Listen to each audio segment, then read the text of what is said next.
네, 반갑습니다. AP투자연구소입니다. 5월 11일 오늘의 마감 증시 같이 한번 살펴보도록 하겠습니다. 양대 증시 모두 하락 마감하였습니다. 코스피는 0.22%, 그리고 코스닥은 0.63% 하락 마감하였는데요. 실상 우리가 오늘 국내 증시에 대한 기대감은 꽤나 커져 있었을 거라고 생각을 합니다. 왜냐면은 미국의 소비자 물가지수 CPI가 둔화되는 모습이 어느 정도 확인이 되었었기 때문에 그에 대해서 미국 증시가 나스닥이 상승을 하기도 했고 개인 투자자분들의 기대감이 굉장히 좀 확대가 되어 있었던 실상인데, 이에 대한 내용들을 좀 살펴볼게요. 사실 미국의 3대 증시를 본다고 하더라도 나스닥만 1%대 상승을 보이고 다우존스는 하락, S&P 500은 강보합세로 마감이 되었습니다. 그러니까 CPI가 시장에 지배적으로 영향을 끼치지는 못했다라는 점인데, 저는 여기에 대해서 1차원적으로는 그렇게 생각을 해요. 사실상 우리가 CPI를 보고 고용지표를 예민하게 받아들이고 다양한 경제와 물가 지표들을 현재로서 중요하게 판단하는 이유가 금리입니다. 고인플레이션, 인플레이션율이 굉장히 높은 상황 속 이를 해결하기 위해는 금리를 올려야 되는데, 금리를 올리는 내용이 현재로서는 굉장히 악재로서 작용이 되고 있다 보니까 이런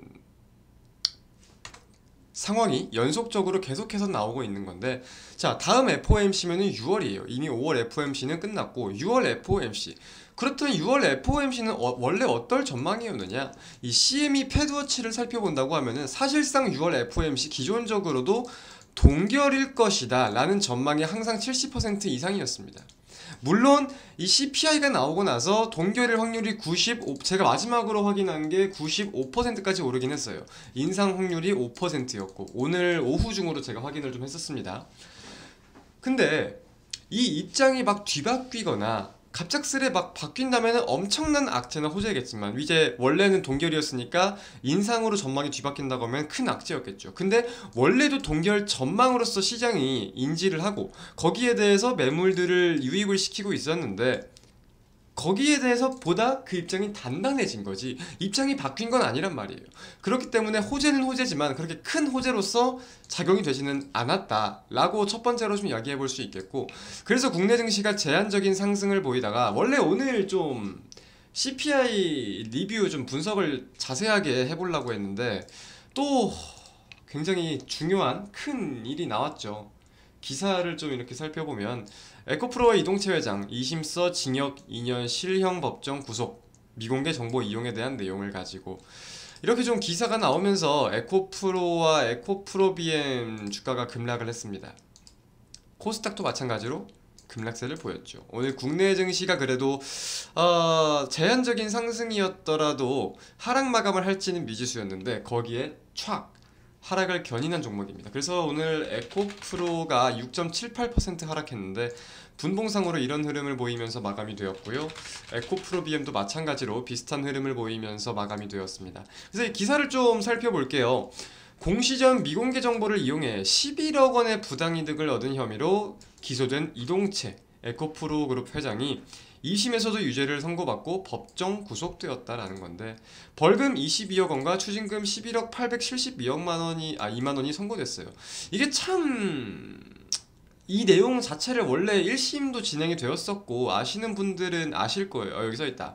1심에서는 징역 3년에 집행유예 5년, 벌금 35억 원을 선고받은 바 있다 라고 나와 있었는데, 웃긴 게 시가총액이 에코프로가 지금 에코프로비엠 합쳐서 수십조가 되는 기업에 이 11억 관련된 내용이 악재로서 작용이 되는데, 이게 물론 악재가 아니라는 게 아닙니다. 당연히 악재죠. 오너리스크가 이렇게 드러난 건데. 근데 또 엊그제 한 2주 전 기사를 보면 이런 것도 있어요. 6,300억 원 시비 포기한 에코프로 이동채, 주주가치가 우선이다. 관례대로라면 자신의 몫이 될 전환사채 콜옵션을 행사하지 않기로 했다. 왜? 주주가치가 우선이기 때문에 주주가치를 제고하기 위해서.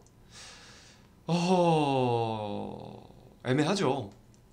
무언가가 제가 이 어떤 전략을 가지고 이런 플레이를 보이고 있는 건지, 아니면은 어떻게 결국 결론이 날 건지에 대해서 말씀을 드릴 수는 없겠지만, 얼마 전까지만 해도 주주 가치에 대해서 이렇게 호찬을 받던 회장이 지금으로서는 결국 주가 조작까지는 아니지만 이제 미공개 정보를 이용한 선취매겠죠. 결국은 해당 내용들을 가지고 부당 이익을 취득했다라는 건데 뭐 참 어렵습니다. 제가 어제도 말씀을 드리고 엊그제도 말씀을 드리고 결국 이런 주가의 급락을 추구할 수 있는 요인들 뭐 배임, 횡령, 미공개 정보, 선취매 이런 내용들이 지금 3일 연속으로 나오고 있어요. 초록뱀, 이화전기, 에코프로 이렇게. 근데 이런 이슈들이 꾸준히 나오면 국내 증시에 대한 신뢰도는 하락할 수밖에 없다 라고 말씀을 드렸죠. 한국 증시 상한가가 있는 이유도 사실상 이 투기판 변질에 대한 것을 막기 위해서라는 요인도 우리가 무시할 수는 없을 텐데, 그쵸? 이런 점들을 따져본다면은 국내 증시의 신뢰도가 사실상 더욱 하락하고 있는 것도 맞는 표현일 수 있지 않을까 생각을 하고 있습니다. 에코프로와 에코프로비엠은 작은 종목이 절대 아니죠. 현재로서는 코스닥 시가총액 1등, 2등 하는 종목인데 참 마음이 무겁습니다. 네. 이런 정보들 말씀드리면서 오늘 마감 증시는 마치도록 하겠습니다. 시청해주신 여러분 대단히 감사드립니다.